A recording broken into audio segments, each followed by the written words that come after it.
Welcome back to my channel. ಹೇಗಿದ್ದೀರಾ ಎಲ್ಲರೂ ಚೆನ್ನಾಗಿದ್ದೀರಾ ಅಂತ ಅಂದ್ಕೊಳ್ತೀನಿ. ಸೊ ಇವಾಗ ಬೆಳಗ್ಗೆ ವ್ಲಾಗ್ನ ಶುರು ಮಾಡಿದ್ದೀನಿ. ಆ್ಯಕ್ಚುಲಾಗಿ ಇದು ಯಾವ ಡೇ ಯಾವಾಗ ಹಾಕ್ತೀನಿ ಅದೆಲ್ಲ ನನಗೆ ನಿಜ ಗೊತ್ತಿಲ್ಲ. ಬಿಕಾಸ್ ಪ್ರಾಪರಾಗಿ ವ್ಲಾಗ್ ಮಾಡಿ ಅಪ್ಲೋಡ್ ಮಾಡೋಕ್ಕೆ ಆಗ್ತಾಯಿಲ್ಲ. ಸೊ ಹೇಗಾಗುತ್ತೋ ಹಾಗಾಗಿ ವ್ಲಾಗ್ ಮಾಡಿಕೊಂಡು ಹೋಗ್ತಾ ಇದ್ದೀನಿ ಅಷ್ಟೇ. ಸೊ ತಿಂಡಿಗೆ ಬಂದುಬಿಟ್ಟು ನಾನು ಎಗ್ ಬಿರಿಯಾನಿ ಮಾಡಿದ್ದೆ. ಹಾಗೆಯೇ ನನ್ನ ಮಗನಿಗೆ ಅಂತ ಅಂದ್ಬಿಟ್ಟು ಇವಾಗ ಆಮ್ಲೆಟ್ ಹಾಕ್ತಾಯಿದ್ದೀನಿ. ಆಮೇಲೆ ಇವಾಗ ಅಲ್ಲಿ ಸೈಡ್ ಹತ್ರ ಕೂಡ ಹೋಗಬೇಕು, ಅಲ್ಲಿ ಅಮ್ಮನ ಮನೆ ಹತ್ರ ಹೋಗಿ ಅಪ್ಪನ ಬಿಟ್ಟು ಅಲ್ಲ ಸೈಡ್ ಹತ್ರ ಹೋಗಬೇಕು. ಆಗಲೇ ಕೇಳಿಸ್ಕೊಂಡು ಮಮ್ಮಿ ಅಂತ. ಸೊ ಒಂದು ಸ್ವಲ್ಪ ಜಾಸ್ತಿನೇ ಹಾಲಿತ್ತು, ಅಂದರೆ ಒಂದೆರಡು ದಿನಕ್ಕೆ ಆಗೋ ಅಷ್ಟು. ಎರಡೂ ಕೂಡ ಒಂದು ಸ್ವಲ್ಪ ನೀರು ಹಾಕಿದೆ, 2 ಪ್ಯಾಕೆಟನ್ನು ಕೂಡ ಕಾಯಿಸಿ ಇಟ್ಟಿದ್ದೀನಿ. ಅಪ್ಪುಗೆ ಹಾಲು ಕೊಟ್ಟಿದ್ದೆ, ಕುಡಿದ್ಬಿಟ್ಟು ಅವ್ನು ಟಿ ವಿ ನೋಡ್ತಾ ಇದ್ದ. ಸರಿ ನಾನು ಆಯಿತು ವ್ಲಾಗ್ ಶುರು ಮಾಡೋಣ ಅಂತ ಅಂದ್ಬಿಟ್ಟು ವ್ಲಾಗ್ ಮಾಡ್ತಾಯಿದ್ದೀನಿ. ಮತ್ತು ಇನ್ನೊಂದೇನು ಅಂತ ಅಂದರೆ ಅನ್ಕೊತೀನಿ ವ್ಲಾಗ್ ಮಾಡಬೇಕು ಅಂತ, ಬಟ್ ವ್ಲಾಗ್ ಮಾಡೋಕ್ಕೆ ಗೊತ್ತಾಗ್ತದೆ ಹೆಂಗೆ ಮಾಡಬೇಕು ಏನು ಮಾಡಬೇಕು ಅಂತ. ಪ್ಲಸ್ ನನಗೆ ಇವಾಗ ಹೆಂಗೆ ಗೊತ್ತಾ, ಅಲ್ಲಿ ಮೇಸ್ತ್ರಿ ಅಂಕಲ್ ಕೂಡ ಏನಾದ್ರು ಒಂದು ಹೇಳಿರ್ತಾರೆ ಮನೆ ಪ್ಲ್ಯಾನಿಂಗು. ಈಗ ನಮ್ಮ ಮನೆಯಲ್ಲಿ ಜೀವನ್ ಕೂಡ ಅವ್ರು ಏನೂ ತಲೆ ಕೆಡಿಸ್ಕೊಳ್ಳಲ್ಲ. ನಿನ್ನ ಇಷ್ಟ, ನೀನು ಹೆಂಗಾದರೂ ಮಾಡಿಸ್ಕೊ, ನನಗೇನು ಕೇಳಬೇಡ, ನೀನು ಹೆಂಗೆ ಇಷ್ಟ ಬರುತ್ತೆ ಹಂಗೆ ಹೋಗು ಅಂತಾರೆ. ನಮ್ಮಪ್ಪ ನಿನ್ನಿಷ್ಟ, ನಿನ್ನ ಮನೆ ಅದು, ನೀನು ಹೆಂಗಾದರೂ ಮಾಡು ಅಂತ ಹೇಳ್ತಾರೆ. ನನಗೆ ಅವರಿಬ್ಬರು ಹಿಂಗೆ ಹೇಳ್ತಾ ಇರೋದಕ್ಕೆ ಹೋಗ್ಬಿಟ್ಟಿದೆ ಅಂದರೆ, ನಮ್ಮ ಮಂಜು ಆಂಟಿಗೆ ಫೋನ್ ಮಾಡಿಬಿಟ್ಟು ತಲೆ ತಿಂತಾಯಿದ್ದೀನಿ. ಅಂದರೆ ನಮ್ಮ ಚಿಕ್ಕಮ್ಮ ಇದ್ದಾರಲ್ಲ ಮೈಸೂರಲ್ಲಿ, ಅವ್ರಿಗೆ ಹೆಂಗೆ ಬರುತ್ತೆ ಏನು ಆಂಟಿ, ನನಗೆ ಒಂಚೂರು ಗೊತ್ತಾಗ್ತಿಲ್ಲ ಪ್ಲ್ಯಾನಿಂಗು, ಹೆಂಗೆ ತೊಗೊಳ್ಬೇಕು ಏನು ತೊಗೊಳ್ಬೇಕು.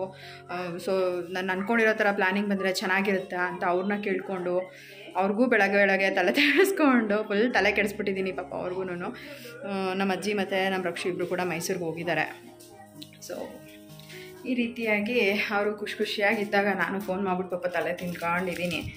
ಇವಾಗ ಇನ್ನೇನು ಮಾಡೋದು, ನನಗೆ ಇನ್ನೇನು ಯಾರನ್ನ ಕೇಳೋದು ಅನ್ನೋ ಥರ ಅನಿಸ್ಬಿಟ್ಟೈತೆ. ಅದಕ್ಕೆ ಇನ್ನೇನು ಮಾಡೋಕ್ಕೂ ಆಗಲ್ಲ ಅಲ್ಲಿ. ಸೊ ಅವರಿಬ್ಬರೇ ಇರೋದು, ಇವನು ನಮ್ಮ ಅಪ್ಪ, ನಮ್ಮ ಮಂಜು ಆಂಟಿ. ಇವತ್ತು ಪಾಪ ನಮ್ಮ ಅಂಕಲ್ಗೂ ತಲೆ ಕೆಡಿಸ್ಬಿಟ್ಟಿದ್ದೀನಿ. ಬಿಕಾಸ್ ಅದು ಒಂದ್ಸಲಿ ಮನೆ ಅಲ್ವಾ, ಒಂದು ಏನಾದ್ರು ಚೇಂಜಸ್ ಮಾಡೋಕ್ಕಾಗಲ್ಲ. ಮತ್ತೆ ಓಡಿಸ್ಬೇಕು, ಏನೋ ಒಂದು ಮಾಡಬೇಕು ಅಂತಂದರೆ ಅವಾಗ ಫುಲ್ ಒಂಥರ ಆಗೋಗ್ಬಿಡುತ್ತೆ ಮನೆ. ನನಗೆ ಆ ಥರ ಎಲ್ಲ ಹೆಂಗೆಂಗೋ ಅಸಹ್ಯವಾಗಿ ಬರೋದು ಅದೆಲ್ಲ ಇಷ್ಟ ಇಲ್ಲ. ಒಂದು ಚೌಕಟ್ಟು ಥರ ಇರಬೇಕು ಮನೆ ಅಂದರೆ. ಸುಮ್ಮನೆ ಹೆಂಗೆಂಗೋ ಆ ಥರ ತೊಗೊಳ್ಳೋಣ ಈ ಥರ ತೊಗೊಳ್ಳೋಣ ಅಂತ ಹೋದರೆ ಅದು ಕೂಡ ಒಂದು ಸ್ವಲ್ಪ ನಾಳೆ ದಿನ ಯಾರಾದರೂ ಏನಾದ್ರು ಹೇಳಿಬಿಟ್ರೆ ನನ್ನ ತಲೆಯಲ್ಲಿ ಅದೇ ಕೂತ್ಕೊಂಡಿರುತ್ತೆ. ಸೊ ಹಾಗಾಗಿ ಒಂದು ಸ್ವಲ್ಪ ಯೋಚನೆ ಮಾಡಿ ನೀಟಾಗಿ ಹೋಗೋಣ ಅಂತ ಅಂದ್ಕೊಂಡು ಫೋನ್ ಮಾಡಿ ಕೇಳ್ತಾ ಇದ್ದೀನಿ ನಮ್ಮ ಚಿಕ್ಕಮ್ಮನಿಗೆ ಹೆಂಗೆ ಬರುತ್ತೆ ಅಂತ. ಅವ್ರಿಗೂ ಪ್ಲ್ಯಾನ್ ಎಲ್ಲ ಕಳಿಸ್ಬಿಟ್ಟು ಶೇರ್ ಮಾಡಿಕೊಂಡು ನನ್ನ ಐಡಿಯಾಸ್ನ ಮತ್ತು ಅಲ್ಲಿ ಮೇಸ್ತ್ರಿ ಅವರು ಹೇಳಿರೋ ಐಡಿಯಾಸು, ಅದಾದಮೇಲೆ ಸೆಂಟ್ರಿಂಗ್ ಹೊಡಿಯೋಕ್ಕೆ ಬರ್ತಾರಲ್ಲ ಅವ್ರ ಐಡಿಯಾಸು ಎಲ್ಲನೂ ಶೇರ್ ಮಾಡ್ಕೊಂಡಿದ್ದೀನಿ. ಸೊ ಅವರು ಸ್ಯಾಟರ್ಡೆ ಬರ್ತೀನಿ ಅಂತ ಹೇಳಿದ್ದಾರೆ. ಬಟ್ ಇನ್ನೊಂದು ಏನು ಅಂತ ಅಂದರೆ, ಸ್ಯಾಟರ್ಡೆ ಬಂದ್ರೂ ನಮ್ಮದು ಭಾನುವಾರ ಮೋಲ್ಡ್ ಇರೋದು. ಸೊ ಈ ರೀತಿಯಾಗಿ ಇದೆ.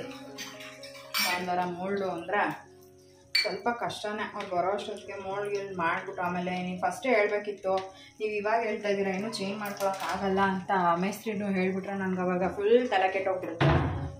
ಅದಕ್ಕೆ ಏನು ಮಾಡಲಿ, ಅಟ್ಲೀಸ್ಟ್ ಅವ್ರ ಐಡಿಯಾ ಶೇರ್ ಮಾಡಿಕೊಂಡ್ರೆ ಏನು ಗೊತ್ತಾ, ನನಗೆ ಓಕೆ ಫೈನ್ ಹಿಂಗೆ ಹೇಳ್ಬೋದು, ಹಿಂಗೆ ಮಾಡಿಸ್ಬೋದು ಅನ್ನೋದೊಂದು ಐಡಿಯಾ ಇರುತ್ತಲ್ಲ. ಸೊ ಹಾಗಾಗಿ ಪಾಪ ಅವ್ರಿಗೂ ತಲೆ ತಿಂದು ಬಿಟ್ಟಿದ್ದೀನಿ. ನಿಮಗೂ ಕೂಡ ಸ್ಟಾರ್ಟಿಂಗಲ್ಲೇ ತಲೆ ತಿಂದುಬಿಟ್ಟೆ ಅನಿಸುತ್ತೆ. ಈ ರೀತಿಯಾಗಿ ಆಯಿತು ಹೀಗೆ. ಹಾಗೆಯೇ ಇನ್ನೊಂದೇನಂದರೆ, ನನ್ನ ಫ್ರೆಂಡ್ ಒಬ್ಬರು ಇದ್ದಾರೆ ಯೂಟ್ಯೂಬರ್, ಅವ್ರು ಸಿವಿಲ್ ಇಂಜಿನಿಯರು. ಸೊ ಅವ್ರಿಗೂ ಕೂಡ ಕಾಲ್ ಮಾಡಿಬಿಟ್ಟು ಅವ್ರಿಗೂ ಪಾಪ ಕೇಳಿ ಹೆಂಗೆ ಬರುತ್ತೆ ಏನು ಕತೆ ಅಂತ ಅವರು ಪಾಪ ಒಂದಷ್ಟು ಐಡಿಯಾನ ಶೇರ್ ಮಾಡಿಕೊಂಡ್ರು. ಇಲ್ಲಿ ಏನು ಗೊತ್ತಾ, ಆ್ಯಕ್ಚುಲಾಗಿ ನಾವು ಏನೋ ಒಂದು ಇಂಜಿನಿಯರ್ ಹತ್ರ ಪ್ಲ್ಯಾನ್ ಹಾಕ್ಸಿರ್ತೀವಿ, ಓಕೆ ಫೈನ್ ಹಿಂಗೆ ಬರುತ್ತೆ ನಮ್ಮ ಮನೆ ಅಂತ ಅಂದ್ಕೊಂಡು. ಬಟ್ ಅಲ್ಲಿ ಇಂಜಿನಿಯರ್ ಕೂಡ ಮೆಷರ್ಮೆಂಟಲ್ಲೆಲ್ಲ ಒಂದು ಸ್ವಲ್ಪ ತಪ್ಪು ಮಾಡಿಬಿಟ್ಟಿದ್ದಾರೆ. ಅದು ನಾನು ನೋಡ್ಕೊಂಡಿರಲಿಲ್ಲ ಸ್ಟಾರ್ಟಿಂಗಲ್ಲಿ, ನನಗೂ ಕೂಡ ಗೊತ್ತಾಗಿರಲಿಲ್ಲ. ನಮ್ಮ ಅಪ್ಪನೂ ಕೂಡ ಅದನ್ನು ಅಬ್ಸರ್ವೇ ಮಾಡಿಲ್ಲ. ಇವಾಗ ನೋಡ್ತೀವಿ ಅದು ಪ್ಲ್ಯಾನಿಂಗಲ್ಲಿ ಮೆಷರ್ಮೆಂಟ್ಸ್ ಎಲ್ಲ ಒಂದು ಸ್ವಲ್ಪ ತಪ್ಪಾಗಿ ಕೊಟ್ಬಿಟ್ಟಿದ್ದಾರೆ. ಹಾಗಾಗಿ ಅಲ್ಲೊಂದು ಸ್ವಲ್ಪ ಕನ್ಫ್ಯೂಷನ್ ಆಗ್ತಾ ಇದೆ. ಸೊ ಫ್ರೆಂಡ್ಸ್, ಇವಾಗ ಇಲ್ಲಿ ಅಮ್ಮನ ಮನೆ ಹತ್ರ ಬಂದೆ. ಅಪ್ಪನ ಬಿಟ್ಬಿಟ್ಟು ಸೈಟ್ ಹತ್ರ ಒಂದು ಸ್ವಲ್ಪ ಕೆಲಸ ಇದೆ, ಅಲ್ಲಿ ಹೋಗ್ಬೇಕಂತ. ಹಾಗೆಯೇ ಒಬ್ಬರು ವ್ಯೂವರ್ ಕಮೆಂಟ್ ಮಾಡಿದರು, ನಿಮ್ಮ ತಂಗಿನೂ ನಿಮ್ಮ ಅಮ್ಮನೂ ಯಾಕೆ ನಿಮ್ಮ ಸೈಟ್ ಹತ್ರ ಬರಲ್ಲ ಅಂತ. ಯಾಕೆ ಮಮ್ಮಿ ಬರಲ್ಲ? ಏಕೆಂದ್ರೆ ಅಪ್ಪು ನೋಡ್ಕೊಳ್ತಾ ಇರ್ತೀವಲ್ಲ, ಅದಕ್ಕೋಸ್ಕರ ಬರಲ್ಲ. ಇಲ್ಲ ನಾನು ಬಂದ್ರೆ ಅವನು ಬರ್ತಾನೆ, ಅಲ್ಲೋದ್ರೆ ಮನೇಲಿ ಆಡ್ತಾನೆ. ನಾನೆಲ್ಲ ಗಲೀಜ್ ಒಳ್ಳೆ ಅಡ್ಡ ನನ್ನ ಮಗ ಇದ್ದಂಗಿದ್ದ. ನಿಜ. ಅಂದರೆ ಏನು ಗೊತ್ತಾ, ಅವನ್ನ ಕರ್ಕೊಂಬರೋದಕ್ಕೆ ಏನಿಲ್ಲ. ಬಟ್ ಏನಂದ್ರೆ ನೋಡಿದೀನಿಲ್ಲ, ಲಾಸ್ಟ್ ವ್ಲಾಗ್ನಲ್ಲಿ ನಾನು ಶೇರ್ ಮಾಡ್ಕೊಂಡಿದ್ದೀನಲ್ವಾ, ಫುಲ್ಲು ಮಣ್ಣಲ್ಲಿ ಆಡ್ತಾ ಇರ್ತಾನೆ, ಒಂಥರ ಕೈಕಾಲೆಲ್ಲ ಹೊಡೆಯುತ್ತೆ. ಅದ್ ಮಕ್ಳಿಗೆ ಏನ್ ಗೊತ್ತಾ, ಒಂದ್ ಸ್ವಲ್ಪ ಸ್ಕಿನ್ ಎಲ್ಲ ಸಾಫ್ಟ್ ಆಗಿರುತ್ತೆ, ಸುಮ್ನೆ ಹೊಡೆದು ಕೈಕಾಲೆಲ್ಲ ಹಾಳು ಮಾಡಿದ್ರೆ ಯಾಕೆ ಅಂತ ಅಂದ್ಬಿಟ್ಟು ನಾನು ಬಿಟ್ಟು ಹೋಗ್ತೀನಿ. ನಮ್ಮಮ್ಮ ಅದಕ್ಕೇನೆ ನಮ್ ಸೈಟ್ ಹತ್ರ ಬರಲ್ಲ. ಸರಿ, ಈಗ ಅಲ್ಲಿ ಬಂದೋದ್ರು ಏನ್ ಮಾಡ್ಬೇಕು ನಮ್ಮಮ್ಮ, ಅವ್ನು ಹಿಡಿಯೋದೇ ಆಗತ್ತೆ ಅಲ್ಲೂ, ಅದ್ರ ಬದಲು ಇಲ್ಲೇ ಹಿಡಿಯೋದು. ನಮ್ಮಮ್ಮ ಏನ್ ಬರಲ್ಲ ನಮ್ ಸೈಟ್ ಹತ್ರ, ನಾವೇನೋ ಜಗಳ ಮಾಡ್ಕೊಂಡ್ಬಿಟ್ಟಿದೀವಿ ಆ ರೇಂಜಿಗೆಲ್ಲ ಇಲ್ಲ. ಬಿಕಾಸ್ ನಾನ್ ಜಗಳ ಮಾಡ್ತೀನಿ ಇಲ್ಲ ಅಂತಲ್ಲ, ಬಟ್ ನಮ್ಮಮ್ಮ ಆ ರೇಂಜಿಗೆ ಮನ್ಸಲ್ಲೆಲ್ಲ ಇಟ್ಕೊಂಡು ದ್ವೇಷ ಸಾಧಿಸೋದು ಆ ರೇಂಜಿಗೆಲ್ಲ ನಮ್ಮಮ್ಮ ಆಡ್ತಿದ್ನಂತೆ ಪಾಪ. ಅನ್ಬಿಟ್ಟು ಸುಮ್ನೆ ಈ ಕಡ್ಡಿಲ್ ಹೊಡೆದವ್ರೆ ಅಂತ ಹತ್ಕೊಂಡ್ಬಂದ್ವಿ. ಅಲ್ಲಿ ಅಳ್ತಿದ್ದ ನಮ್ಮಪ್ಪ, ಅಲ್ಲಿ ಎಮ್ಸಂಡ್ ಮೇಲೆ ಹತ್ಬಿಟ್ಟು ಫುಲ್ ಎಮ್ಸಂಡ್ ಎಲ್ಲ ಎಳ್ಸ್ಕೊಂಡು ಆಟ ಆಡ್ತಾ ಇದ್ದ. ಹೊಡೆದ್ರು ಒಂದು ಬಂದ್ಬಿಟ್ಟು ಅವ್ರ ಪಪ್ಪನ ಹತ್ರನೂ ಕಂಪ್ಲೇಂಟ್ ಹೇಳ್ತಾ ಇದ್ದ, ಅಪ್ಪಾಜಿ ಹೊಡೀತು ನನ್ಗೆ ಅಂತ. ಈ ರೀತಿಯಾಗಿ ನನ್ನ ತಂಗಿ ಯಾಕಮ್ಮ ಬರಲ್ಲ, ಕೆಲ್ಸಕ್ಕೆ ಹೋಗ್ತಾಳಲ್ವಾ, ಅದಕ್ಕೋಸ್ಕರ ಅವಳು ನಮ್ಮ ಸೈಟ್ ಹತ್ರ ಬಂದೇ ಇಲ್ವಾ? ಬಂದಿದ್ದಾಳೆ, ಎಷ್ಟ್ ಸರಿ ಬಂದಿದ್ದಾಳೆ ಗೊತ್ತಾ, ನಾನೇ ವಿಡಿಯೋ ಮಾಡಿಲ್ಲ ಹೇಳ್ಬೇಕಂದ್ರೆ. ಸೊ ಅವ್ರಿಬ್ರು ಏನು ಆ ಥರ ನಾನು ಮನೆ ಕಟ್ತಾ ಇದ್ದೀನಿ, ನಮ್ಮ ಅಮ್ಮಂಗೆ ಇಷ್ಟ ಆಗ್ತಿಲ್ಲ ಅಥವಾ ನನ್ನ ತಂಗಿಗೆ ಇಷ್ಟ ಆಗ್ತಿಲ್ಲ ಆ ಥರ ಎಲ್ಲ ಏನೂ ಇಲ್ಲ. ನಮ್ಮ ಮನೆಯಲ್ಲಿ ಯಾರು ಆ ಥರ ದ್ವೇಷ ಮಾಡೋದು, ಹೊಟ್ಟೆ ಕಿಚ್ಚು ಪಡೋರು ಆ ಥರ ಯಾರೂ ಇಲ್ಲ. ಇನ್ನೂ ಹೇಳ್ಬೇಕಂದ್ರೆ ಅವ್ರ ಐಡಿಯಾಸ್ನೆಲ್ಲ ಶೇರ್ ಮಾಡ್ಕೊತಾರೆ, ಹಿಂಗೆ ಮಾಡಿಸು ಹಂಗೆ ಮಾಡಿಸು ಅಂತ. ಬಿಟ್ಟು ಅದನ್ನು ಬಿಟ್ಟು ಹೊಟ್ಟೆ ಕಿಚ್ಚು ಮನೆ ಕಟ್ಬಿಡ್ತಾ ಇದ್ದಾರೆ, ಮನೆ ಕಟ್ಬಿಡ್ತಾ ಇದಾರೆ ಅಂತ ಅಂದ್ಬಿಟ್ಟು ಹೊಟ್ಟೆ ಕಿಚ್ಚು ಪಡೋದು ಆ ಥರ ಬುದ್ಧಿನೇ ಇಲ್ಲ. ಇನ್ಫ್ಯಾಕ್ಟ್ ಹೇಳ್ಬೇಕಂತ ಅಂದರೆ ನಮ್ಮ ಸೈಟ್ ಬಂದ್ಬಿಟ್ಟು, ನನ್ನ ಸೈಟ್ ಇವಾಗ ನಾವು ಕೊಟ್ಟವರಲ್ಲ, ಆ ಸೈಟ್ ಬಂದ್ಬಿಟ್ಟು ನಮ್ಮ ಮಮ್ಮಿ ಹೆಸರಲ್ಲಿ ಇದ್ದಿದ್ದು, ನಮ್ಮ ಅಮ್ಮ ನನಗೆ ಬರ್ಕೊಟ್ಟಿರೋದು ಅಲ್ಲ ಮಮ್ಮಿ? ಇಬ್ರು ಗಂಡ ಹೆಂಡತಿ ಇಬ್ರು ಸೇರಿ ಬರ್ಕೊಟ್ಟಿರೋದು. ಆ ಥರ ಎಲ್ಲ ಹೆಣ್ಮಕ್ಳಿಗೆ ಮಾಡಬಾರ್ದು, ಆ ಥರ ಎಲ್ಲ ಏನೂ ಇಲ್ಲ. ಕೆಲವರು ಅದನ್ನು ಕೂಡ ಕೇಳಿದ್ದೀರಾ, ಏನಕ್ಕೆ ಬರ್ತಾ ಇಲ್ವಲ್ಲ, ನಿಮ್ಮ ಅಮ್ಮಂಗೆ ಇಷ್ಟ ಇಲ್ಲ ಅನ್ಸುತ್ತೆ. ನನ್ನ ಮಗನಿಂದಾನೇ ನಾನು ಬರಲ್ಲ ಅಲ್ಲ, ಯಾರೋ ಒಬ್ರು ಕಮೆಂಟ್ ಮಾಡಿದ್ರು, ನಿಮ್ಮ ಅಮ್ಮಂಗೆ ಮೋಸ್ಟ್ಲಿ ನೀವು ಮನೆ ಕಟ್ಟೋದು ಇಷ್ಟ ಇಲ್ಲ ಅನ್ಸುತ್ತೆ ಅಲ್ಲಿ, ಅದಕ್ಕೇನೆ ಅವ್ರು ಬರ್ತಲ್ಲ ಅಂತ. ಏನಿಲ್ಲ, ಇವನಿಗೋಸ್ಕರ ಬರಲ್ಲ ಅಷ್ಟೇ. ಇವಾಗ ನನ್ನ ಮಗ ನಾನು ಇನ್ನೆಲ್ಲಿ ಬಿಟ್ಟು ಹೋಗೋಣ, ನಾನು ಕರ್ಕೊಂಡು ಹೋಗೋಣ ಅಂದ್ರೆ ಅಲ್ಲಿ ಕರ್ಕೊಂಡು ಹೋಗ್ಬೇಕು. ಭಯ ನನ್ಗೆ ಬಿದ್ಬಿಡ್ತಾನ ನಿಜ. ಅಲ್ಲಿ ಅವ್ನು ನೆನ್ನೆ ನಾನು ಕರ್ಕೊಂಡು ಹೋಗಿದ್ದೆ ಆಯ್ತಾ, ಬಿಸಿಲು ಅಂದ್ರೆ ಬಿಸಿಲು, ಅದ್ರಲ್ಲೂ ಕೂಡ. ಆಮೇಲೆ ಇನ್ನೊಂದು ಏನಂತ ಅಂದ್ರೆ ಅಲ್ಲಿ ಏನಂತ ಹೇಳ್ತಾರೆ, ಮೆಟ್ಲ ಹತ್ರ ಅಲ್ಲಿ ಸೈಡಲ್ಲಿ ಗ್ಯಾಪ್ ಇದೆ. ಆಮೇಲೆ ಅಲ್ಲಿ ಏನಾದ್ರು ಬಗ್ಗಿ ನೋಡಕ್ ಹೋಗಿ ಅಥವಾ ಏನಾರ ಹಿಡಿತಾ ಇದೀವಿ ಅಂತ ಖುಷಿಗೆ ಹೋಗ್ಬಿಟ್ಟು ಬಿದ್ಬಿಟ್ರೆ ಅನ್ನೋ ತರ ಭಯ ನನ್ಗೆ. ಅದಕ್ಕೆ ಸ್ವಲ್ಪ ಭಯಕ್ಕೆ ನಾನು ಕರ್ಕೊಂಡು ಹೋಗಲ್ಲ. ಅದಕ್ಕೆ ಅಮ್ಮ ಇಲ್ಲಿ ಮನೇಲಿ ನೋಡ್ಕೊಂತ ಇರ್ತಾರೆ, ಮತ್ತೆ ಅವ್ರಿಗೂ ಕೂಡ ಕೆಲಸ ಇರುತ್ತೆ, ಮತ್ತೆ ಬರ್ತಾರೆ. ಅಮ್ಮ ಏನ್ ಬರಲ್ಲ ಆ ಥರ ಎಲ್ಲ ಏನೂ ಇಲ್ಲ, ಬರ್ತಾರೆ ಅವಾಗ. ನನ್ನ ತಂಗಿನೂ ಕೂಡ ಬರ್ತಾಳೆ. ಅವಳು ಮೊನ್ನೆನೂ ಕೂಡ ಬಂದಿದ್ಲು, ಆಫೀಸಿಂದ ಡೈರೆಕ್ಟಾಗಿ ಕೆಲಸ ಮುಗಿಸ್ಕೊಂಡು ಡೈರೆಕ್ಟಾಗಿ ಹಾಗೆ ಬಂದಿದ್ಲು. ಅವಾಗಲೂ ಕೂಡ ನಾನು ಬ್ಲಾಗ್ ಮಾಡ್ಕೊಳಕ್ಕಾಗಲಿಲ್ಲ, ಓಡ್ ಬರ್ತಾವನಾಗಲೇ ನನ್ನ ಹಿಂದೆ. ಸರಿ, ನಾನು ಅಲ್ಲಿ ಹೋದ್ಮೇಲೆ ಬ್ಲಾಗ್ನ ಕಂಟಿನ್ಯೂ ಮಾಡ್ತೀನಿ.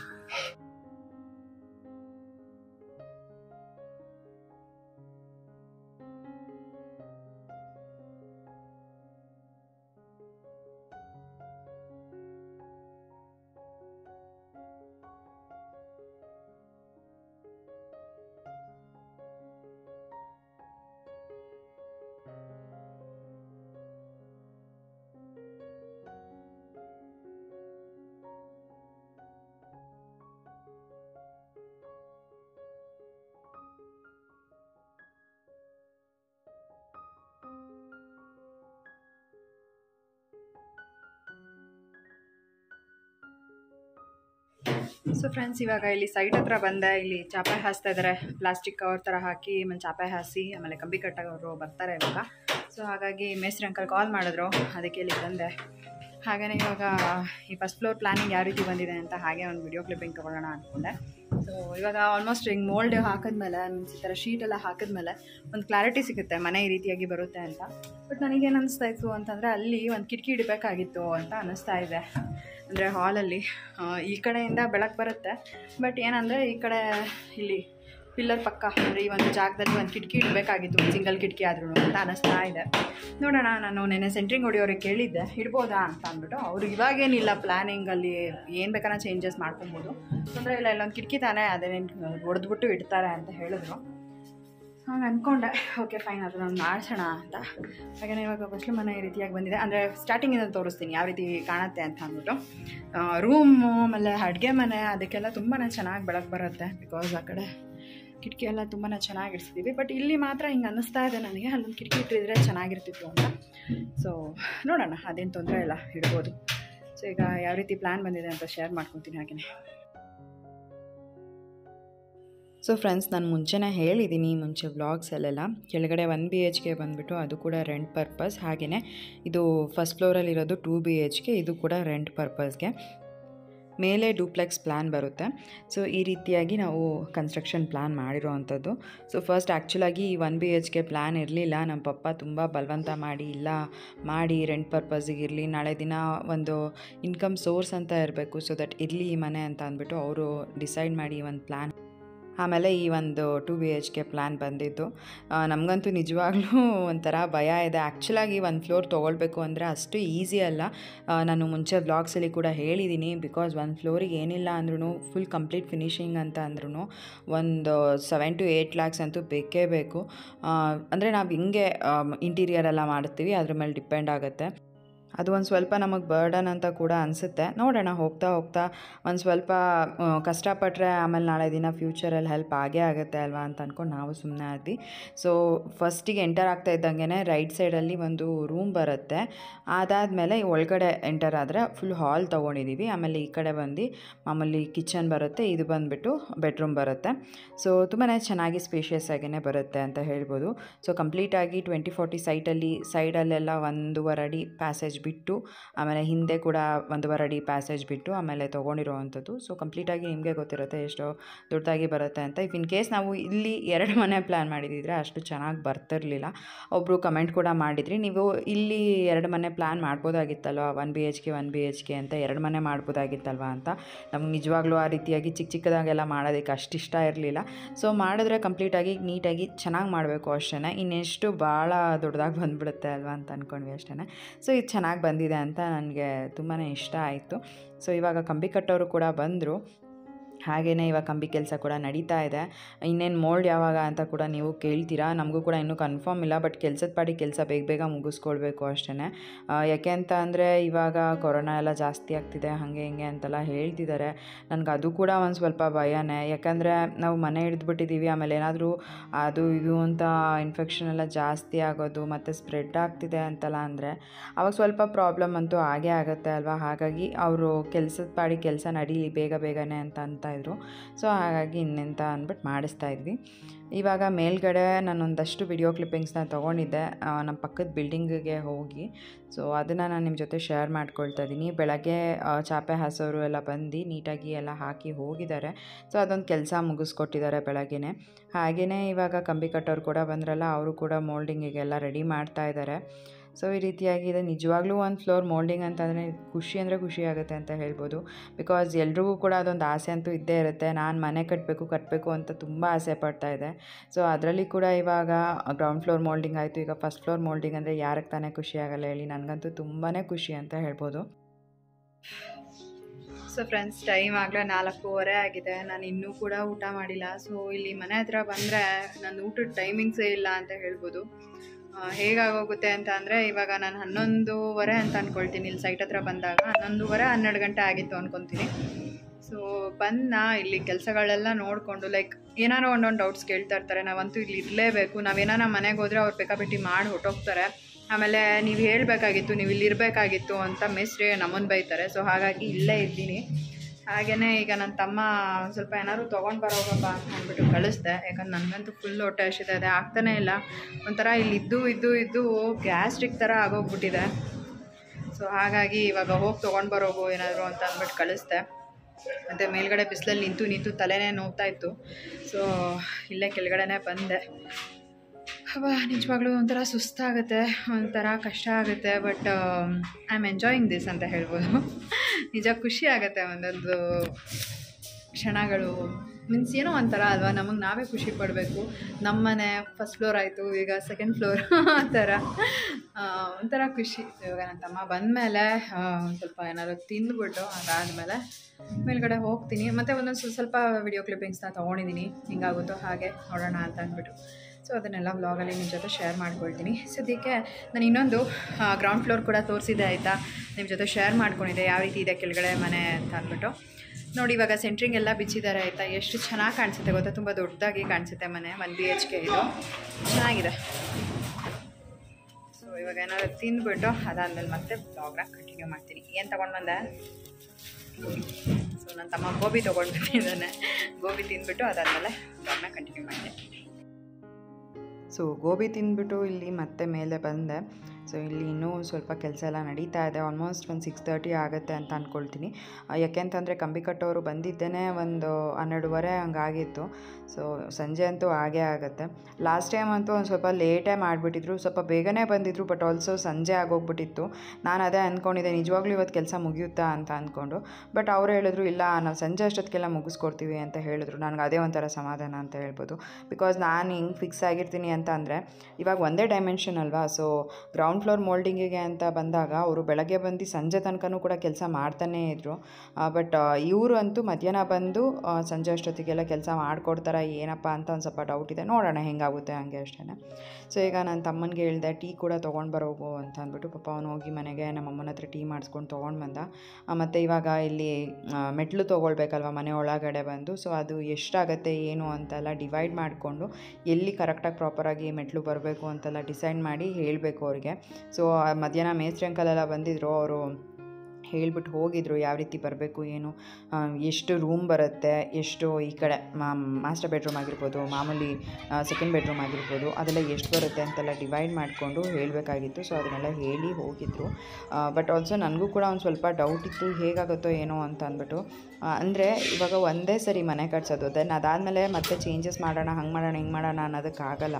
ನಾವು ಒಂದ್ಸಲಿ ಮನೆ ಕಟ್ಟಿಸಿ ನಾವು ಹೋದ್ಮೇಲೆ ಅದಷ್ಟೇ ಫಿಕ್ಸ್ ಅಂತ ಹೇಳ್ಬೋದು. ಮತ್ತೇನೋ ಆಲ್ಟ್ರೇಷನ್ ಮಾಡಬೇಕು ಅಂತಂದರೆ ನಿಜ ಯಾರಿಗೂ ಕೂಡ ಮನಸ್ಸು ಬರೋಲ್ಲ. ಸೊ ಏನೇ ಕೆಲಸ ಮಾಡಬೇಕು ಅಂತಂದ್ರೂ ನೀಟಾಗಿ ಪ್ರಾಪರಾಗಿ ನಿಂತು ಒಂದೇ ಸರಿ ಮಾಡಿಸ್ಬಿಡ್ಬೇಕು ಅಷ್ಟೇ. ಸೊ ಹಾಗಾಗಿ ಅಲ್ಲೇ ನಿಂತು ನೋಡ್ಕೊಳ್ತಾ ಇದ್ದೆ. ಆಮೇಲೆ ಎಲ್ಲಿ ಮೆಟ್ಲು ಎಲ್ಲ ಬರಬೇಕು ಅಂತ ನೀಟಾಗೆಲ್ಲ ನೋಡಿಕೊಂಡು ದೆನ್ ಅದಾದಮೇಲೆ ಅವ್ರಿಗೆ ಹೇಳಿದ್ದೆ, ಅವ್ರು ಅಲ್ಲೇ ತೊಗೊಂಡಿದ್ದಾರೆ. ಸೊ ಕಂಪ್ಲೀಟಾಗಿ ಸ್ಟಾರ್ಟ್ ಮಾಡ್ತೀವಲ್ವ ನಾವು, ಅವಾಗ ನಿಮಗೂ ಕೂಡ ಒಂದು ಕ್ಲಾರಿಟಿ ಸಿಗುತ್ತೆ, ಹಾಗೆಯೇ ನನಗೂ ಕೂಡ ಒಂದು ಕ್ಲಾರಿಟಿ ಸಿಗುತ್ತೆ ಅಂತ ಹೇಳ್ಬೋದು. ಹೆಂಗೆ ಬರುತ್ತೆ ಏನು ಅಂತ ಒಂದು ಸ್ವಲ್ಪ ಡೌಟ್ ಮೇಲೇ ನಾನು ಮಾಡಿರೋ ಅಂಥದ್ದು. ಸೊ ನೋಡೋಣ ಮುಂದೆ ಹೇಗಾಗುತ್ತೆ ಅಂತ. ಫ್ರೆಂಡ್ಸ್ ಇವಾಗ ಜಸ್ಟ್ ಬಂದೆ, ಟೈಮ್ ಆಗಲೇ 7 ಗಂಟೆ ಆಗ್ತಾಯಿದೆ. ಇವಾಗ ಸೈಟಿಂದ ಬಂದೆ. ಅಲ್ಲಿ ಕಂಬಿ ಕೆಲಸ ಎಲ್ಲ ಮಾಡಿರ್ತಾರಲ್ಲ, ಅಲ್ಲಿ ಮುಂದೆಗಡೆ ಕಸ ಎಲ್ಲ ಗುಡಿಸ್ಬಿಟ್ಟು ಕ್ಲೀನ್ ಮಾಡ್ಬಿಟ್ಟು ಬರಬೇಕು. ಇಲ್ಲ ಅಂತ ಅಂದರೆ ಸುಮ್ಮನೆ ಅಲ್ಲಿರೋರು ಇದು ಮಾಡ್ತಾರೆ ಅಂತ ಅಷ್ಟೇ, ಅವ್ರಿಗೂ ಡಿಸ್ಟರ್ಬ್ ಅಂತ ಅನ್ಸುತ್ತಲ್ವ. ಹಾಗಾಗಿ ಮತ್ತು ಇವಾಗ ಅಡುಗೆ ಮಾಡಬೇಕು. ಏನು ಅಡುಗೆ ಮಾಡೋದು ಅಂತ ಯೋಚನೆ ಮಾಡ್ತಾಯಿದ್ದೀನಿ. ಸೊ ಹೀಗೇನೆ ಏನಾದರೂ ತರಕಾರಿ ತೊಗೊಂಬರೋದಕ್ಕೆ ಹೇಳಬೇಕು ಜೀವನ್ಗೆ. ಇಲ್ಲ ಅಂತಂದರೆ ಆಮೇಲೆ ಮತ್ತೆ ಅವ್ರು ವಾಪಸ್ ಮನೆಗೆ ಬಂದರೆ ಹೋಗೋದಿಲ್ಲ ತರಕಾರಿ ತೊಗೊಂಬರೋದಕ್ಕೆ. ನೀನು ಆವಾಗಲೇ ಹೇಳಬೇಕಾಗಿತ್ತು, ಇವಾಗ ಹೇಳಿದ್ರೆ ನನಗಾಗಲ್ಲ ಅಂತ ಹೇಳ್ಬಿಡ್ತಾರೆ. ಮತ್ತು ಗ್ರಾಸರೀಸ್ ಎಲ್ಲ ತೊಗೊಂಡು ಬಂದಿದ್ದೀವಿ, ಇನ್ನೂ ಎತ್ತಿಟ್ಟಿಲ್ಲ, ಅದನ್ನು ಕೂಡ ತೆಗೆದಿಡಬೇಕು. ಸೊ ನಿಜವಾಗ್ಲೂ ಒಂದು ಸ್ವಲ್ಪ ಕಾಲೆಲ್ಲ ನೋವ್ತಾ ಇದೆ. ಒಂದು ಸ್ವಲ್ಪ ರೆಸ್ಟ್ ಮಾಡಿ ಇದೇನು ಅದಾದಮೇಲೆ ಅಡುಗೆ ಕೆಲಸ ಶುರು ಮಾಡ್ಕೊಳ್ಳೋಣ ಅಂತ ಅಂದ್ಕೊಂಡೆ. ಇವತ್ತೊಂಥರ ಸಾಕಾಗೋಯ್ತು. ಬಿಸಿಲಲ್ಲೇ ಇರಬೇಕು ಅಂದರೆ ನಿಜ ಆಗಲ್ಲ. ಒಂದು ಸ್ವಲ್ಪ ಇವಾಗ ಅಂದರೆ ಒಳಗಡೆ ಎಲ್ಲ ಕೆಲಸ ನಡೀತಾ ಇರುತ್ತಲ್ಲ, ಗೋಡೆ ಕೆಲಸಗಳು. ಸೊ ಅವಾಗೇನೂ ಅಷ್ಟೊಂದು ಸುಸ್ತಾಗಲ್ಲ. ಬಟ್ ಮುಳ್ಳು ಟೈಮಲ್ಲೇ ಮೇಲ್ಗಡೆ ಇರಬೇಕು, ಬಿಸಿಲಲ್ಲಿ ಇರಬೇಕು, ಒಂದು ಸ್ವಲ್ಪ ಸುಸ್ತಾದಂಗೆ ಆಗುತ್ತೆ. ಸೊ ನಾನು ಡಿಮಾರ್ಟ್ಗೆ ಹೋದಾಗ ಜೋಳನ ತೊಗೊಂಡು ಬಂದಿದ್ದೆ ಪಾಪ್ಕಾರ್ನ್ ಮಾಡೋದಕ್ಕೆ ಅಂತ ಅಂದ್ಬಿಟ್ಟು. 28 ರೂಪೀಸ್ ಏನೋ ಇರುತ್ತೆ ಒಂದು ಪ್ಯಾಕಿಗೆ. ಸೊ ನನ್ನ ಮಗಂಗೆ ತುಂಬಾ ಇಷ್ಟ ಆಗುತ್ತೆ. ಹಾಗೆಯೇ ಅವನು ನಾನು ರೇಷನ್ ಎಲ್ಲ ಹಾಲಲ್ಲೇ ಇಟ್ಟಿದ್ದೆ ಅಲ್ವಾ, ಸೊ ಅದನ್ನು ಇನ್ನೂ ಎತ್ತಿಟ್ಟಿರಲಿಲ್ಲ. ಸೊ ಹಾಗಾಗಿ ಅವ್ನು ಬಂದಿದ್ದ ತಕ್ಷಣ ನೋಡ್ಬಿಟ್ಟು ಮಮ್ಮಿ ಪ್ಲೀಸ್ ಅಂತ ಹೇಳ್ತಿದ್ದ ಪಾಪ್ಕಾರ್ನ್ ಮಾಡಿಕೊಡಿ ಅಂತ. ಹಾಗಾಗಿ ಮಾಡ್ತಾಯಿದ್ದೀನಿ. ಹೇಗೂ ಕೂಡ ನನಗೂ ಹೊಟ್ಟೆ ಹಶ್ವಾಗ್ತಾಯಿತ್ತು, ತಿಂದಂಗೆ ಆಗುತ್ತೆ ಅಂತ ಅಂದ್ಕೊಂಡು ಮಾಡ್ತಾಯಿದ್ದೀನಿ. ನಾನು ಇವಾಗಂತೂ ಕಾಫಿ ಅದೆಲ್ಲ ಟೀ ಏನೂ ಕುಡಿತಾ ಇಲ್ಲ. ಎಲ್ಲನೂ ಕೂಡ ಒಂದು ಸ್ವಲ್ಪ ಅವಾಯ್ಡ್ ಮಾಡೋಣ ಅನ್ನೋದಕ್ಕೋಸ್ಕರ ಅಷ್ಟೇ. ಬಿಕಾಸ್ ಅದು ಏನೋ ಒಂಥರ ನನಗೆ ಗ್ಯಾಸ್ಟ್ರಿಕ್ ಥರ ಆಗ್ತಾಯಿದೆ. ಸೊ ಹಾಗಾಗಿ ಕಾಫಿ ಟೀ ಎಲ್ಲ ಬಿಟ್ಬಿಟ್ಟಿದ್ದೀನಿ. ಇವಾಗ ಪಾಪ್ಕಾರ್ನ್ ಕೂಡ ರೆಡಿ ಆಗ್ತಾಯಿದೆ. ಹಾಗೆ ಯಾವ ರೀತಿ ನಾನು ಮಾಡ್ತೀನಿ ಪಾಪ್ಕಾರ್ನ್ ಅಂತ ಒಂದು ಸಣ್ಣ ವಿಡಿಯೋ ಕ್ಲಿಪ್ಪಿಂಗ್ ತೊಗೊಂಡು ನಿಮ್ಮ ಜೊತೆ ಶೇರ್ ಮಾಡ್ಕೊಂಡಿದ್ದೀನಿ. ಸೊ ಇದಕ್ಕೆ ನೀವು ಪೆಪ್ಪರ್ ಪೌಡರ್ ಕೂಡ ಹಾಕ್ಕೊಳ್ಬೋದು. ಬಟ್ ನಾನಿಲ್ಲಿ ಪೆಪ್ಪರ್ ಪೌಡರ್ ಹಾಕ್ಕೊಂಡಿಲ್ಲ, ಮಾಮೂಲಿ ಖಾರದ ಪುಡಿ ಮತ್ತು ಉಪ್ಪು ಹಾಕ್ಕೊಂಡು ಪಾಪ್ಕಾರ್ನ್ನ ರೆಡಿ ಮಾಡ್ಕೊಂಡಿದ್ದೀನಿ. ಸೊ ತುಂಬ ಜನ ಕುಕ್ಕರಲ್ಲಿ ಮಾಡ್ತಾರೆ, ನಾನಿವತ್ತು ಸ್ವಲ್ಪ ಬಾಣಲಿನಲ್ಲಿ ಮಾಡಿದ್ದೀನಿ ಅಂತ ಹೇಳ್ಬೋದು. ಯಾಕಂದರೆ ಒಂದು ಸ್ವಲ್ಪ ಜಾಸ್ತಿ ಕ್ವಾಂಟಿಟಿನಲ್ಲೇ ಮಾಡೋಣ ಅಂತ ಅಂದ್ಬಿಟ್ಟು ನಾನು ಬಾಣಲಿನಲ್ಲೇ ಮಾಡಿದ್ದೀನಿ. ಸೊ ಅದಾದಮೇಲೆ ಒಂದು ಸ್ವಲ್ಪ ಪಾತ್ರೆಗಳು ಕೂಡ ಇತ್ತು. ಹಾಗೆಯೇ ಇವಾಗ ಸಾಂಬಾರು ಮಾಡಬೇಕಲ್ಲ ಏನಾದರೂ ಅಂತ ಅಂದ್ಬಿಟ್ಟು ಯೋಚನೆ ಮಾಡಿ ಬೇಳೆ ಸಾಂಬಾರು ಮಾಡಿಬಿಡೋಣ. ಆಮೇಲೆ ಹೇಗಿದ್ರು ಮನೆಯಲ್ಲಿ ಸೀಗಡಿ ಇದೆ, ಮೊಟ್ಟೆ ಹಾಕ್ಬಿಟ್ಟು ಸೀಗಡಿ ಪಲ್ಯ ಮಾಡೋಣ ಅಂತ ಅಂದ್ಕೊಂಡೆ. ಸೊ ಮನೆಯಲ್ಲಿ ಯಾವಾಗಾದರೂ ಈ ರೀತಿಯಾಗಿ ಏನಾದ್ರು ಡಿಫ್ರೆಂಟಾಗಿ ಮಾಡ್ತಾಯಿದ್ರೆ ಚೆನ್ನಾಗಿರುತ್ತೆ ಅಲ್ವಾ. ಸೊ ಸೀಗಡಿ ಕೂಡ ಇತ್ತು ಮನೆಯಲ್ಲಿ. ಇನ್ನೇನು ಮಾಡೋದು ಮಾಡೋಣ ಅಂತ ಅಂದ್ಕೊಂಡು ಮಾಡೋಕ್ಕೆ ಆಗ್ತಾಯಿರಲಿಲ್ಲ. ಸರಿ ಫೈನಲಿ ಇವತ್ತು ಮಾಡಿಬಿಡೋಣ ಸೀಗಡಿ ಪಲ್ಯ ಮೊಟ್ಟೆ ಹಾಕ್ಬಿಟ್ಟು ಅಂತ ಅಂದ್ಕೊಂಡು ಬೇಳೆ ಸಾಂಬಾರು ಮಾಡ್ತಾಯಿದ್ದೀನಿ. ಅದಕ್ಕೇ ಹಾಗೆಯೇ ಇಲ್ಲಿ ಬೇಳೆ ಕೂಗೋದಕ್ಕೆ ಅಂತ ಇಟ್ಟಿದ್ದೆ, ಮತ್ತು ಒಂದು ಸ್ವಲ್ಪ ಪಾತ್ರೆ ಕೂಡ ಇತ್ತು, ಅದನ್ನೆಲ್ಲ ವಾಶ್ ಮಾಡ್ಕೊಳ್ತಾ ಇದ್ದೆ. ನಾನು ಅಡುಗೆ ಮನೆಯಲ್ಲಿ ಈ ರೀತಿಯಾಗಿ ಏನಾದರೂ ಕೆಲಸ ಮಾಡ್ತಾ ಇರುವಾಗ ಅಲ್ಲಿಂದೇನು ಕೆಲಸ ಇರುತ್ತೆ ಅವಾಗ ಮುಗಿಸ್ಕೊಂಡ್ಬಿಡ್ತೀನಿ. ಸುಮ್ಮನೆ ಆಮೇಲೆ ನಾಳೆ ಮಾಡೋಣ ಬಿಡು ಪಾತ್ರೆ ತಾನೆ ಅಂತ ಬಿಟ್ಟರೆ ಜಾಸ್ತಿ ಪಾತ್ರೆ ಆಗೋಗ್ಬಿಡುತ್ತೆ, ಮತ್ತು ನನಗೆ ಕಷ್ಟ ಆಗುತ್ತೆ. ಸೊ ಹಾಗಾಗಿ ಅವಾಗಿಂದವಾಗ ಕ್ಲೀನ್ ಮಾಡ್ಕೊಂಡ್ಬಿಡ್ತೀನಿ.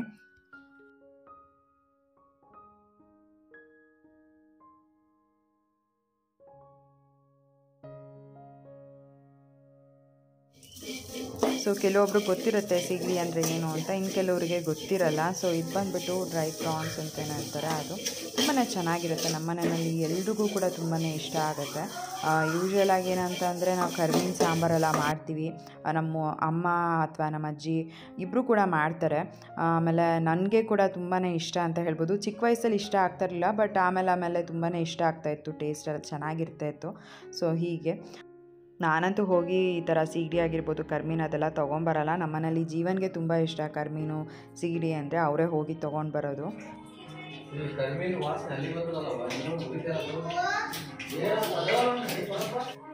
ಕರಿಮೀನಲ್ಲ ಸೀಗಡಿ.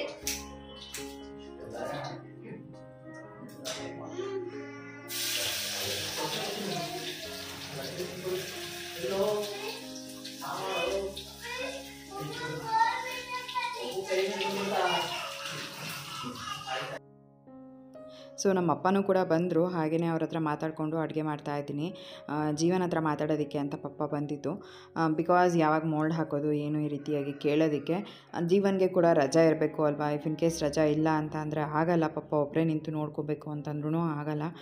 ನಾನು ಇರ್ತೀನಿ, ಬಟ್ ಏನಂತ ಅಂದರೆ ಅವತ್ತು ಅಡುಗೆ ಕೆಲಸ ಎಲ್ಲ ಇರುತ್ತೆ, ಒಂದು ಸ್ವಲ್ಪ ಬ್ಯುಸಿ ಅಂತೂ ಇದ್ದೇ ಇರ್ತೀವಿ. ಸೊ ಹಾಗಾಗಿ ಜೀವನ್ಗೆ ರಜಾ ಇದೆಯಾ ಏನು, ಯಾವಾಗ ಮೋಲ್ಡ್ ಹಾಕೋದು ಅಂತ ಕೇಳೋದಕ್ಕೆ ಪಪ್ಪ ಬಂದಿದ್ದರು. ಹೀಗೆ ಮಾತಾಡ್ತಾ ಇದ್ವಿ. ಹಾಗೆಯೇ ಇವಾಗ ನಂದು ಕೂಡ ಅಡುಗೆ ಕೆಲಸ ಎಲ್ಲ ನನ್ನ ಪಾಡಿಗೆ ನಾನು ಮಾಡ್ಕೊತಾ ಇದ್ದೀನಿ. ಸೊ ಇಲ್ಲಿ ಬೇಳೆನ ಕೂಗೋದಕ್ಕೆ ಅಂತ ಇಟ್ಟಿದ್ದೆ, ಸೊ ಬೇಳೆ ಸಾಂಬಾರು ಮಾಡೋದಕ್ಕೆ ಅಂತ ಅದನ್ನು ಒಗ್ಗರಣೆ ಮಾಡ್ತಾಯಿದ್ದೀನಿ. ಸೊ ಬೇಳೆ ಸಾಂಬಾರು ಆದಮೇಲೆ ನಾನು ಸೀಗಡಿ ಒಗ್ಗರಣೆ ಮಾಡ್ಕೊಳ್ತೀನಿ. ಅದನ್ನು ಯಾವ ರೀತಿ ಮಾಡ್ತೀನಿ ನಾನು ಅನ್ನೋದನ್ನು ನಿಮ್ಮ ಜೊತೆ ರೆಸಿಪಿನ ಶೇರ್ ಮಾಡ್ಕೊಳ್ತೀನಿ, ಸೀಗಡಿ ಪಲ್ಯ ಮೊಟ್ಟೆ ಹಾಕ್ಬಿಟ್ಟು. ಸೊ ಕೆಲವೊಬ್ರಿಗೆ ಇಷ್ಟ ಆಗುತ್ತೆ, ಕೆಲವೊಬ್ರಿಗೆ ಇಷ್ಟ ಆಗೋದಿಲ್ಲ. ಇಷ್ಟ ಆಗಲ್ಲ ಅಂದರೆ ಪ್ಲೀಸ್ ಸ್ಕಿಪ್ ಮಾಡಿ, ನಾನು ಏನು ಮಾಡೋಕ್ಕಾಗುತ್ತೆ. ಇಷ್ಟ ಆಗೋರು ನೋಡ್ತಾರೆ ಅಲ್ವಾ, ಸೊ ಅವ್ರಿಗೂ ಕೂಡ ಒಂದು ಐಡಿಯಾ ಸಿಗುತ್ತೆ ಈ ರೀತಿಯಾಗಿ ಮಾಡ್ಬೋದು ಅನ್ನೋದಕ್ಕೋಸ್ಕರ ಅಷ್ಟೇ. ಸೊ ನನಗೂ ಕೂಡ ಫಸ್ಟು ಸೀಗಡಿ ಸಾರು ಅಥವಾ ಸೀಗಡಿ ಸಾರಲ್ಲ, ಕರಿಮೀನು ಸಾರು ಆಮೇಲೆ ಸೀಗಡಿ ಪಲ್ಯ ಇದೆಲ್ಲ ಮಾಡೋಕ್ಕೆ ಬರ್ತಾ ಇರಲಿಲ್ಲ.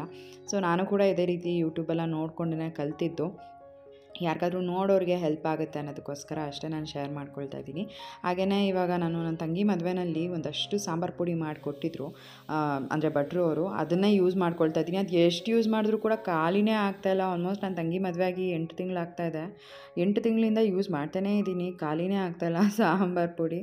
ನಾನು ಅದೇ ಅನ್ಕೊತಾ ಇದ್ದೀನಿ, 1 ವರ್ಷ ಬರ್ಬೋದೇನೋ ಇಷ್ಟು ಚಿಕ್ಕ ಡಬ್ಬ ನಮಗೆ ಅಂತ. ಯಾಕಂದರೆ ನಿಜವಾಗ್ಲೂ ಎಷ್ಟು ಸರಿ ಸಾಂಬಾರು ಮಾಡಿದ್ದೀನಿ ಗೊತ್ತಾ 8 ತಿಂಗಳಲ್ಲಿ. ಒಂಚೂರು ಖಾಲಿ ಆಗಲಿಲ್ಲ ಅಂತಂದರೆ ಇನ್ನೊಂದು ವರ್ಷ ಬರುತ್ತೆ ಅಂತಲೇ ಅನ್ಕೊಬೇಕು ಅಷ್ಟೇ. ಸೊ ಇನ್ನೂ ಕೂಡ ಫುಲ್ ಡಬ್ಬ ಇದೆ, ನೋಡೋಣ ಹೆಂಗಾಗುತ್ತೆ ಹೆಂಗೆ.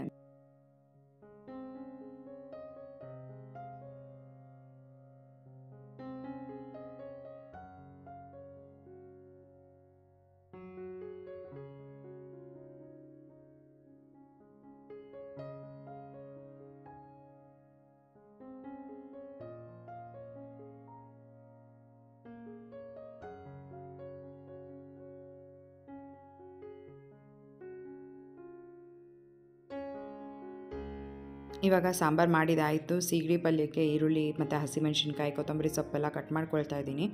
ಇವಾಗ ನಾನು ಏನು ಸೀಗಡಿ ಮಾಡ್ತೀನಿ ಅಲ್ವಾ, ನಮ್ಮ ಮನೆ ಒಬ್ರಿಗೇ ಮಾಡಲ್ಲ, ನಮ್ಮ ಅಮ್ಮನ ಮನೆಗೆ ಕೂಡ ಕೊಟ್ಟು ಕಳಿಸ್ತೀನಿ. ಬಿಕಾಸ್ ನಮ್ಮ ಅಪ್ಪಂಗೆ ನಮ್ಮ ಅಮ್ಮಂಗೆ ತುಂಬಾ ಇಷ್ಟ. ನಾನು ಈ ರೀತಿಯಾಗಿ ಏನಾದರೂ ಸ್ಪೆಷಲಾಗಿ ಮಾಡಿದಾಗ ಅಮ್ಮನ ಮನೆಗೆ ಕೂಡ ಕೊಟ್ಟು ಕಳಿಸ್ತೀನಿ. ಹಾಗೆಯೇ ನಮ್ಮ ಅಮ್ಮನೂ ಕೂಡ ಅಷ್ಟೇ, ಏನಾದರೂ ಮಾಡಿದಾಗ ಸ್ಪೆಷಲಾಗಿ ನಮಗೂ ಕೂಡ ಕೊಟ್ಟು ಕಳಿಸ್ತಾರೆ, ಇಲ್ಲಾಂದರೆ ಅಲ್ಲೇ ಊಟಕ್ಕೆ ಬನ್ನಿ ಅಂತ ಕರೀತಾರೆ. ಸೊ ಈ ರೀತಿ ಒಂಥರ ಚೆನ್ನಾಗಿರುತ್ತೆ ಅಲ್ವಾ. ಒಂದೊಂದು ಸಲ ಅನಿಸುತ್ತೆ ನಾನು ಅಮ್ಮನ ಮನೆ ಹತ್ರ ಇರೋದು ಎಷ್ಟು ಒಳ್ಳೆಯದು ಅಂತ ಅಂದ್ಬಿಟ್ಟು. ಯಾಕಂದರೆ ಇವಾಗ ನಾನು ಸೈಟ್ ಹತ್ರ ಹೋಗ್ತೀನಿ ಅಲ್ವಾ, ನಮ್ಮಮ್ಮ ಇಲ್ಲ ಅಂತಂದಿದ್ರೆ ನನ್ನ ಮಗನ ಯಾರು ನೋಡ್ಕೊತಾ ಇದ್ರು. ಅವಾಗ ನಾನು ಕೂಡ ವಿಧಿ ಇಲ್ದೇ ನನ್ನ ಮಗನ ಕರ್ಕೊಂಡು ಹೋಗಬೇಕಾಗಿತ್ತು ಸೈಟ್ ಹತ್ರ. ಅವಾಗೇನಾದರೂ ಗಾಯ ಮಾಡ್ಕೊಳ್ಳೋನು, ಬಿದ್ದು ಹೇಳೋದು, ಈ ಥರ ಎಲ್ಲ ಮಕ್ಕಳು ಕಾಮನಾಗಿ ಇದ್ದೇ ಇರುತ್ತೆ. ಸೊ ಇವಾಗ ನಾನು ನಮ್ಮಮ್ಮ ಇರೋದಕ್ಕೆ ಬಿಟ್ಟು ಹೋಗೋದ್ರಿಂದ ನಮ್ಮಮ್ಮ ನಮ್ಮ ಅಪ್ಪನ ನೋಡ್ಕೊತಾರೆ, ಊಟ ಮಾಡಿಸೋದು, ಸ್ನಾನ ಮಾಡಿಸೋದು ಎಲ್ಲ ಅವರೇ ಮಾಡುತ್ತಾರೆ. ಒಂಥರ ನನಗೂ ಕೂಡ ಆರಾಮಾಗಿರುತ್ತೆ, ಅಷ್ಟೊಂದೇನು ಸ್ಟ್ರೆಸ್ ಅಂತ ಅನ್ಸೋದಿಲ್ಲ. ಬಿಡಪ್ಪ ನಮ್ಮಮ್ಮ ನೋಡ್ಕೊತಾರೆ ಅಂತ ನೆಮ್ಮದಿಯಾಗಿರ್ತೀನಿ. ಇಲ್ಲ ಅಂದರೆ ನನ್ನ ಮಗನ ಸ್ಕೂಲಿಗೆ ಕಳಿಸ್ಬೇಕಾಗಿತ್ತು ಅಷ್ಟೇ, ಬಟ್ ಅವ್ನ ಸ್ಟಡೀಸ್ ಅಂತಲೂ ನಾನು ನೋಡ್ಕೊಬೇಕಾಗಿತ್ತು. ಬಟ್ ಒಂದು ಸ್ವಲ್ಪ ದಿನ ಪ್ರೀ ನರ್ಸರಿ ಅಲ್ವಾ ಅಂತ ನಾನು ಕೂಡ ಒಂದು ಸ್ವಲ್ಪ ನೆಗ್ಲೆಕ್ಟ್ ಮಾಡಿದ್ದೀನಿ ಅಂತ ಹೇಳ್ಬೋದು. ಬಟ್ ಲೈಫ್ ಲಾಂಗ್ ಇದೇ ಫಿಕ್ಸ್ ಅಂತ ಇರಲ್ಲ ಅಲ್ವಾ. ನನ್ನ ಮಗ ಇನ್ನೂ ಬೇಜಾನು ಓದೋದಕ್ಕಿರುತ್ತೆ. ಅವನಿನ್ನೂ ಈಗ ಪ್ರೀ ನರ್ಸರಿ ಅಂತ ಅಂದರೆ ಇನ್ನೂ LKG UKG ಆ ಥರ ಎಲ್ಲ ಹೋದಾಗ ಇನ್ನೂ ತುಂಬಾ ಕಲಿತಾರೆ ಮಕ್ಕಳು. ಸ್ಟಾರ್ಟಿಂಗಲ್ಲೇ ಏನು ಎಲ್ಲ ಕಲ್ತ್ಬಿಡ್ಬೇಕು ಅಂತಲ್ಲ, ಬಿಕಾಸ್ ಇವಾಗ ಕಲ್ತಿರೋರು ಮುಂದೆ ಏನೂ ಕಲಿದೆಲೇನೂ ಕೂಡ ಇರ್ಬೋದು. ಸೊ ಈ ರೀತಿಯಾಗಿ ಕೆಲವೊಬ್ಬರು ಇದ್ದಾರೆ, ಸ್ಕೂಲಿಗೆ ಕಳಿಸಲ್ವಾ ಏನು ಹಾಗೆ ಹಿಂಗೆ ಅಂತ. ಅಂದರೆ ನಾನು ವೀವರ್ಸ್ ಅಂತ ಹೇಳ್ತಲ್ಲ, ಇಲ್ಲೇ ನಮ್ಗೆ ಗೊತ್ತಿರೋರೆ ಅಕ್ಕಪಕ್ಕದವರು ಒಂಥರ ಏನೋ ಬೇಜಾರಾದಾಗ ಮಾತಾಡಿದಾಗ ನಂಗೆ ತುಂಬಾ ಬೇಜಾರಾಗುತ್ತೆ. ಇನ್ನೂ ಮಾತಾಡಲ್ವಾ ನಿಮ್ಮ ಮಗ ಹಂಗೆ ಹಿಂಗೆ ಅಂತ. ನನ್ನ ಮಗ ಮಾತಾಡಲಿಲ್ಲ ಅಂತ ಅಂದರೆ ನಾನು ಏನು ಮಾಡೋಕ್ಕಾಗತ್ತೆ ಅಲ್ವಾ. ಒಂದು ಸ್ವಲ್ಪ ಸ್ಲೋ ಆಗಿ ಮಾತಾಡ್ತಾರೆ. ನಮ್ಮ ಮನೆಯಲ್ಲಿ ಎಲ್ಲ ಗಂಡು ಮಕ್ಕಳೂ ಕೂಡ ಒಂದು ಸ್ವಲ್ಪ ಸ್ಲೋ ಆಗೇ ಮಾತಾಡಿರೋದು. ಹಂಗಂದ್ಬಿಟ್ಟು ಮಾತೇ ಬರಲ್ಲ ಅಂತಲೂ ಅಲ್ಲ, ಯಾಕಂದರೆ ಅವ್ನು ಮಾತಾಡ್ತಾನೆ, ಟ್ರೈ ಮಾಡ್ತಾಯಿದ್ದಾನೆ. ಅವನಿಗೆ ಸೆಂಟೆನ್ಸ್ ಫಾರ್ಮೇಷನ್ ಮಾಡೋಕ್ಕೆ ಇನ್ನೂ ಕರೆಕ್ಟಾಗಿ ಬರ್ತಾಯಿಲ್ಲ, ಬಟ್ ಕಲಿತಾನೆ. ಏನು ಅದರಲ್ಲೇನು ದೊಡ್ಡ ವಿಷಯ ಅಂತ ಏನೂ ಇಲ್ಲ ಅಲ್ವಾ. ಬಟ್ ಅವ್ರ ಮಕ್ಕಳನ್ನ ನನ್ನ ಮಗನ ಬಗ್ಗೆ ಕಂಪೇರ್ ಮಾಡಿದ್ರೆ ನಂಗೆ ಅದು ತುಂಬಾ ಬೇಜಾರಾಗುತ್ತೆ. ಯಾಕಂದರೆ ಒಬ್ಬೊಬ್ರು ಕೂಡ ಡಿಫ್ರೆಂಟಾಗಿರ್ತಾರೆ, ಎಲ್ಲ ಮಕ್ಕಳು ಕೂಡ ಸೇಮ್ ಅಂತ ಇರಲ್ಲ. ಈಗ ನನ್ನ ಮಗ ಏನೋ ಒಂದರಲ್ಲಿ ಚೆನ್ನಾಗಿದ್ದಾನೆ ಅಂತ ಅಂದಾಗ ಅವ್ರ ಮಕ್ಕಳು ಅದರಲ್ಲಿ ಇರಲ್ಲ. ಹಂಗಂದ್ಬಿಟ್ಟು ನಾನು ಯಾರನ್ನೂ ಕೂಡ ನನ್ನ ಮಗನ ಜೊತೆ ಕಂಪೇರ್ ಮಾಡಿ ಅವ್ರಿಗೆ ಬೇಜಾರು ಮಾಡಲ್ಲ. ಬಟ್ ಕೆಲವೊಬ್ಬರು ಆ ಥರ ಮಾಡಿದಾಗ ಬೇಜಾರಾಗುತ್ತೆ ನನಗೆ, ಯಾಕೆ ಈ ಥರ ಜನಗಳು ಅಂತ ಅನಿಸುತ್ತೆ. ಸೊ ನಾನು ಅಂಥವ್ರನ್ನೆಲ್ಲ ನಾನು ದೂರನೇ ಇಡ್ತೀನಿ, ನಾನು ಹತ್ರನೂ ಕೂಡ ಬಿಟ್ಕೊಳ್ಳಲ್ಲ ಅಂತ ಹೇಳ್ಬೋದು. ಒಂದು ಸ್ವಲ್ಪ ಬೇಜಾರಂತೂ ಆಗೇ ಆಗುತ್ತಲ್ವ, ಯಾರಾದರೂ ಆಗಿರ್ಬೋದು. ನನ್ನ ಮಗನ ಜೊತೆ ನನಗೆ ಯಾರು ಕಂಪೇರ್ ಮಾಡಿದ್ರು ನನಗೆ ಇಷ್ಟ ಆಗಲ್ಲ. ಅದು ಹೆಂಗೆ ಆಗಿರ್ಬೋದು, ಏನೇ ಆಗಿರ್ಬೋದು, ಅವ್ರವ್ರ ಮಕ್ಕಳು ಅವ್ರವ್ರಿಗೇ ದೊಡ್ಡವರು ಅಲ್ವಾ. ಸೊ ಆ ರೀತಿಯಾಗಿ ನನ್ನ ಮಗ ಏನು ಅಂತ ನನಗೆ ಗೊತ್ತಿರುತ್ತೆ. ಇವಾಗೇನೋ ಒಂದು ಸ್ವಲ್ಪ ಅವನು ಸ್ಲೋ ಆಗಿ ಮಾತಾಡ್ತಾ ಇದ್ದಾನೆ ಅಂತಂದರೆ ಲೈಫಲ್ಲೂ ತುಂಬ ಸ್ಲೋ ಆಗೇ ಇರ್ತಾನೆ ಅಂತೇನಿಲ್ಲ. ಅವ್ನ ಲೈಫ್ ನೋಡ್ಕೊಳಕ್ಕೆ ನಾನಿದ್ದೀನಿ, ನನ್ನ ಗಂಡ ಇದ್ದಾರೆ, ನಮ್ಮ ಅಪ್ಪ ಅಮ್ಮ ಎಲ್ಲರೂ ಕೂಡ ನಮ್ಮ ಜೊತೆ ಸಾಥ್ ಕೊಡ್ತಾರೆ. ಸೊ ಯಾಕೆ ಅಷ್ಟೊಂದೆಲ್ಲ ತಲೆ ಕೆಡಿಸ್ಕೊಬೇಕು. ನಿಮ್ಮ ಮನೆಗೆ ಏನು ಕರ್ಕೊಂಬಂದು ನನ್ನ ಮಗನ ಬಿಡಲ್ವಲ್ಲ ಅಂತ ನಾನು ಅಷ್ಟೇ ಅಂದ್ಕೊಳ್ಳೋದು. ಅವ್ರವ್ರ ಮೆಂಟಾಲಿಟಿ, ಅವ್ರವ್ರ ಮೈಂಡ್ಸೆಟ್ ಹಂಗಿರುತ್ತೆ, ನಾನೇನು ಮಾಡೋಕ್ಕಾಗಲ್ಲ ಅಷ್ಟೇ. ಸೊ ಈಗ ಸೀಗಡಿ ಪಲ್ಯ ಕೂಡ ರೆಡಿ. ಇವಾಗ ಅನ್ನ ಒಂದು ಮಾಡಬೇಕಷ್ಟೇ. ಅನ್ನ ಮಾಡಿದ್ರೆ ಅಡುಗೆ ಫುಲ್ ರೆಡಿ ಆಯಿತು, ಇನ್ನೇನು ಊಟ ಮಾಡಬೇಕು. ಆಮೇಲೆ ಸೀಗಡಿ ಪಲ್ಯ ಕೂಡ ರೆಡಿ ಆಯ್ತಲ್ಲ, ಜೀವನ್ಗೆ ಹೇಳ್ತಾ ಇದ್ದೆ ಒಂದು ಸ್ವಲ್ಪ ಅಮ್ಮನ ಮನೆಗೆ ತೊಗೊಂಡೋಗಿ ಕೊಟ್ಬಿಟ್ಟು ಬನ್ನಿ ಅಂತ. ಸೊ ಈ ರೀತಿಯೆಲ್ಲ ಏನಾದರೂ ತೊಗೊಂಡೋಗಿ ಕೊಡಬೇಕು ಅಂದರೆ ಜೀವನೇ ಹೋಗ್ಬಿಟ್ಟು ಕೊಟ್ಟು ಬರ್ತಾರೆ. ಸೊ ಇಷ್ಟೇ ಫ್ರೆಂಡ್ಸ್, ಇವತ್ತಿನ ಈ ಒಂದು ವಿಡಿಯೋನ ನಾನು ಇಲ್ಲಿಗೆ ಎಂಡ್ ಮಾಡ್ತೀನಿ. ಇವತ್ತಿನ ಈ ಒಂದು ವಿಡಿಯೋ ನಿಮಗೆ ಇಷ್ಟ ಆಗಿದ್ರೆ ಲೈಕ್ ಮಾಡಿ, ಕಮೆಂಟ್ ಮಾಡಿ, ಶೇರ್ ಮಾಡಿ. ಇನ್ನೂ ಯಾರು ನನ್ನ ಚಾನಲ್ನ ಸಬ್ಸ್ಕ್ರೈಬ್ ಮಾಡ್ಕೊಳ್ತಾರೆ ನೋಡ್ತಾ ಇದ್ದೀರಾ, ದಯವಿಟ್ಟು ನನ್ನ ಚಾನಲ್ನ ಸಬ್ಸ್ಕ್ರೈಬ್ ಮಾಡಿಕೊಂಡು ನೋಡಿ. ನಿಮ್ಮ ಸಪೋರ್ಟ್ ನನಗೆ ತುಂಬಾ ಮುಖ್ಯ. ಸೊ ಪ್ಲೀಸ್ ಫ್ರೆಂಡ್ಸ್ ಸಬ್ಸ್ಕ್ರೈಬ್ ಮಾಡ್ಕೊಂಡು ಸಪೋರ್ಟ್ ಮಾಡಿ. ಹಾಗೆ ವಿಡಿಯೋ ಇಷ್ಟ ಆದರೆ ಲೈಕ್ ಮಾಡೋದನ್ನು ಮಾತ್ರ ಮರಿಬೇಡಿ. ಸೊ ನೀವು ಫಸ್ಟೆಲ್ಲ ತುಂಬಾ ಲೈಕ್ಸ್ ಮಾಡ್ತಾಯಿದ್ರಿ, ಬಟ್ ಇವಾಗ ಯಾಕೆ ಲೈಕ್ ಮಾಡ್ತಾಯಿಲ್ಲ, ನನ್ನ ವಿಡಿಯೋ ಇಷ್ಟ ಆಗ್ತಾಯಿಲ್ವಾ ಅಂತ ಕೂಡ ತಿಳಿಸಿ, ಏನಾದ್ರು ಚೇಂಜಸ್ ಮಾಡ್ಕೊಳ್ಬೇಕಾ ಅಂತ. ಸೊ ಸಿಗೋಣ ಮುಂದಿನ ವಿಡಿಯೋನಲ್ಲಿ. Thanks for watching. ಬಾಯ್.